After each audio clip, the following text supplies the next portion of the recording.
శిలయము ప్రార్థనా సహవాసంలో ఏకీభవించినటువంటి ప్రియ సహోదరి సహోదరులందరికీ నా హృదయపూర్వక వందనాలు తెలియజేస్తూ ఉన్నానండి. దేవాది దేవుని యొక్క మరి దివ్యనామంన ఈ దినాన్న దేవుడు మనతో మాట్లాడడానికి మన మధ్యకు దిగివచ్చి ఉన్నారని నమ్ముచు వందిస్తూ ఉన్నాను. మరి దేవుని యొక్క వాక్య గ్రంథంలో మనము అనేక విషయాలు మాట్లాడుకుంటూ ఉంటాం. వాటిలో ఒకటి యేసుక్రీస్తు ప్రభువారు ఈ లోకానికి నరుడుగా వచ్చినప్పుడు తన తండ్రిని మనకు పరిచయం చేస్తూ ఉంటాడు. ఏమని అంటే, నేను నా తండ్రియు ఏకమై ఉన్నాము, నన్ను చూచిన వాడు నా తండ్రిని చూచి ఉన్నాడు అని ప్రభు మనకు తెలియజేస్తూ ఉంటారు. మరి యోహాను సువార్తలో 17వ అధ్యాయంలో 25వ వచనం నందు మనం చూసినప్పుడు వాక్యంలో ఇలా ఉంటారు చూడండి. నీతి స్వరూపుడవగు తండ్రి, లోకము నిన్ను ఎరుగలేదు, నేను నిన్ను ఎరుగుదును, నీవు నన్ను పంపితవని వీరెరిగి ఉన్నారు అని వాక్య గ్రంథంలో ప్రభు తెలియజేస్తూ ఉన్నారు. మరి ఎవరిని గురించి మాట ప్రభు తెలియజేస్తా ఉన్నారంటే, తాను ఎవరినైతే తన యొక్క శిష్యులుగా ఉండడానికి ఏర్పాటు చేసుకున్నారో వారిని గురించి తెలియజేస్తా ఉంటారు. ఏమనంటే, వీరు నిన్నెరిగి ఉన్నారు అని. మరి యేసుక్రీస్తు ప్రభువారు ఏ మాట అయితే చెప్పారో ఆ మాటను తన శిష్యులైన వారు నమ్మారు. కనుకనే వారిని గూర్చి ప్రభు ఈ సాక్ష్యం ఇస్తా ఉంటాడు. అయితే మన తండ్రి అయిన యెహోవా దేవుడు ఏమై ఉన్నాడని ప్రభు చెప్తారంటే, నీతి స్వరూపుడు అని చెప్తా ఉంటాడు అనమాట. నా తండ్రి నీతి స్వరూపుడు, నీతి యావత్తు ఇలాగు జరగవలసి ఉన్నది, ఇలాగు కానిమ్ము అని యేసుక్రీస్తు ప్రభువారు బాప్తిస్మ సమయమందు మన భక్తుడైనటువంటి యోహాను గారితో చెప్పిన మాట మనం వింటామన్నమాట. ఏది నీతి అంటే తండ్రి చిత్తం నెరవేర్చడమే నీతి. అయితే ఏది నీతి అని మనం ఆలోచన చేస్తే, మన తండ్రి అయిన యెహోవా దేవుడే నీతిమంతుడు, ఆయన మాట ఇచ్చి నెరవేర్చేవాడు. కాబట్టే ప్రభువు ఆయన్ను నీతిమంతుడిగా మనకు పరిచయం చేస్తూ ఉంటాడనమాట. నీతి స్వరూపుడవ తండ్రి అని ప్రార్థిస్తా ఉన్నారు. మరియు ఒక మాట ఏమంటాడంటే, లోకము ఆ నీతిమంతుడేంటి తండ్రిని ఎరిగి ఉండలేదు అని చెప్తా ఉన్నారు. నిజమే కదా. ఒక మాట యోహాను సువార్త 1వ అధ్యాయంలో ప్రభువుని గురించి వ్రాయబడుతుంది. ఏమనంటే, నిజమైన వెలుగుండెను అతని లోకంలోనికి వచ్చి లోకంలో ఉన్న వారికి వెలుగిచ్చుచూ ఉండెను గాని లోకం ఆయనను గ్రహింపలేదు అని. అలాగూ తండ్రి నుండి యెహోవా దేవుణ్ణి లోకస్తులు ఏం చేయలేదంట, ఎరగలేదంట, గుర్తించలేదంట. ప్రభు ఎన్నో మాటలు వారి మధ్యన చెప్పారు, తండ్రిని గూర్చి, పరలోకాన్ని గూర్చి, ఆయన మహిమని గూర్చి. కానీ ఎవ్వరూ కూడా ఏం చేయలేదు, ఆ మాటలు నమ్మలేదనమాట. అందుకే లోకము నిన్ను ఎరగలేదు అంటారు. లోకము అనగా లోకములో ఉన్నదంతయు కూడా ఏంటంటే చీకటి ఎక్కువగా అలుముకొని ఉన్నది అని యేసుక్రీస్తు ప్రభువారు తన మాటల్లో మనకు తెలియజేస్తా ఉంటారు. కాబట్టి చీకటి వెలుగుని ఎంత మాత్రము కూడా గ్రహించలేదు అని చెప్తా ఉంటారు. అలాగే నీతి స్వరూపుడైన క్రీస్తు ప్రభువును లోకం ఎందుకు ఎరగలేదంటే, లోకంలో ఏముంది, ఎక్కువలో ఎక్కువ దుర్నీతే ఉంది కానీ నీతిమత్వం అనేది లేదు. ఆ కారణం చేతే నీతిమంతుడైన యేసుక్రీస్తు ప్రభువారిని కూడా ఈ లోకంలో అంగీకరించక ఆయన మాటలను తప్పుపట్టి ఆయన సంహరించాలని మరి ఎంతగానో పన్నాగం పన్నట్లుగా మనం చూస్తాం. అందుకే ప్రభువారు ఏమంటారంటే, లోకము నిన్ను ఎరగలేదు, అలాగునే నేను నిన్ను ఎరుగుదును అంటారు ప్రభు. ఎవరు ఎరుగునంట? యేసుక్రీస్తు ప్రభువారు తన తండ్రిని ఎరుగుదును అంటాడు. ఎలాగూ మనం చెప్పొచ్చు అంటే, ఒక తండ్రిని తన కుమారుడు తప్ప మరెవరూ కూడా ఎరిగి ఉండరు. అలాగూ ఈ లోకంలోనికి వచ్చిన క్రీస్తు ప్రభు కూడా తండ్రి మూలంగానే జన్మించారు. కాబట్టి తండ్రిని ఈయన ఎరుగుదును అని చెప్తున్నాడు.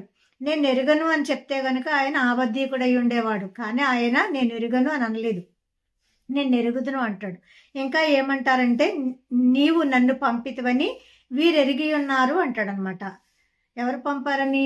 తండ్రి అయిన యెహోవా దేవుడే తన కుమారుడు అంటే యేసుక్రీస్తు ప్రభువుని లోకానికి పంపారని ఎవరు ఎరుగుదరంట?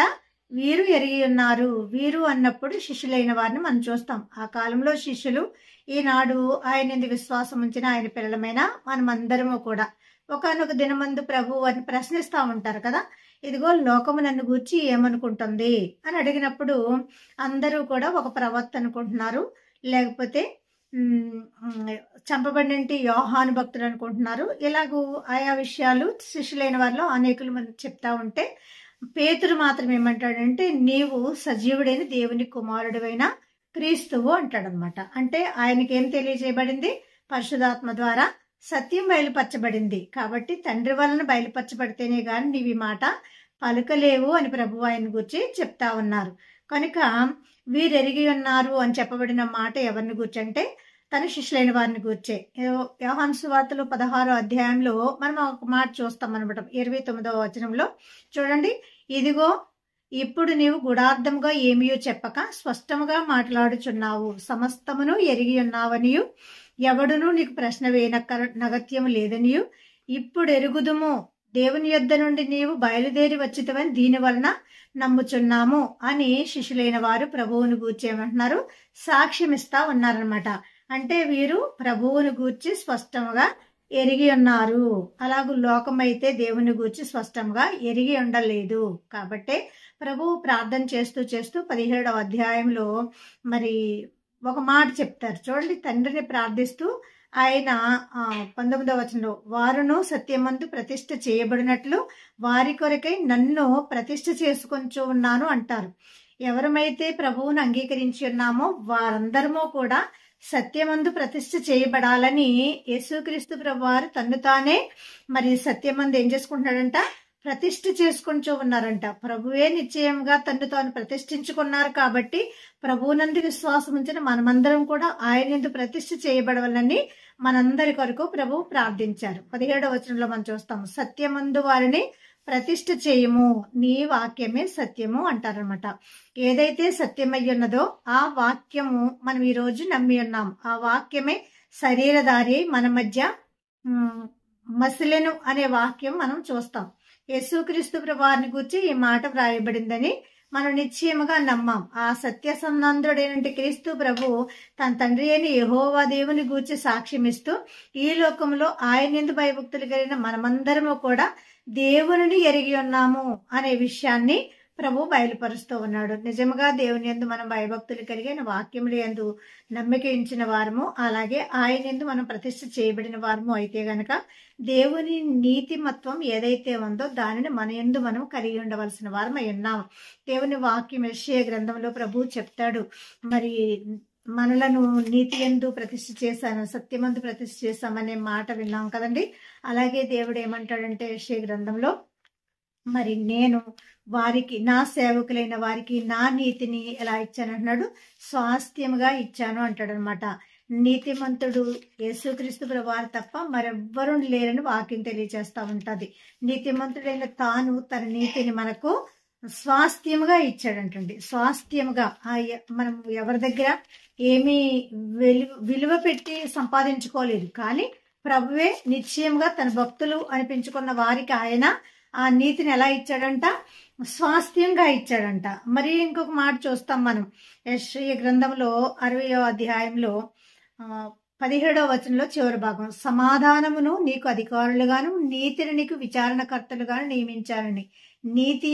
నీతియేనంటే దేవుడే మనకు ఎలా ఉన్నాడంటే విచారణకర్తగా ఉన్నాడు. మనకు ఏ అవసరం ఉన్నప్పటికీ కూడా ఆ అవసరత సమయంలో ఆ నీతిని దేవుడు మనకు బోధిస్తూ అందుకు అనుకూలంగా మనం నడవడానికి వీలు కలిగిస్తా ఉన్నాడు. అలాగే ఆ 59వ అధ్యాయంలో 17వ వచనంలో మనం చూస్తాం, నీతిని కవచముగా ఆయన ధరించుకొనును, రక్షణను తల మీద శిరస్త్రాణంగా ధరించుకొనును అని. నీతిని ఎలా ధరించుకున్నాడంటే మన ప్రభు శిరస్త్రాణంగా ధరించుకున్నాడు.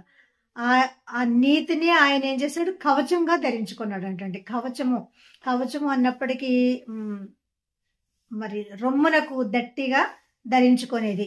మన ప్రభువు యొక్క నోట ఆయన హృదయంలో ఎప్పుడు కూడా ఏముంది అంటే నీతి. అందుకే నీతి స్వరూపుడైన తండ్రి అని ప్రభువు సంబోధిస్తా ఉన్నట్లుగా మనం వాక్యంలో చూస్తామన్నమాట. ఇంకా ఆయనంట నీతిని తన యొక్క తొంట్లకు నడికట్టుగా కట్టుకున్నాడని మరి యెషయా గ్రంథంలో 11వ అధ్యాయంలో మనం చూస్తాం. అలాగూ నీతిని ఆయన ఎలా కట్టుకున్నాడంట, తొంట్లకు నడికట్టుగా కట్టుకున్నాడంట. అంటే నీతిని జవదాటి ఆయన ఏమీ చేయడం లేదనమాట. యెషయా గ్రంథం 11వ అధ్యాయంలో 5వ వచనం, అతని నడుమునకు నీతియు అతని తొంట్లకు సత్యమును నడికట్టుగా ఉండను.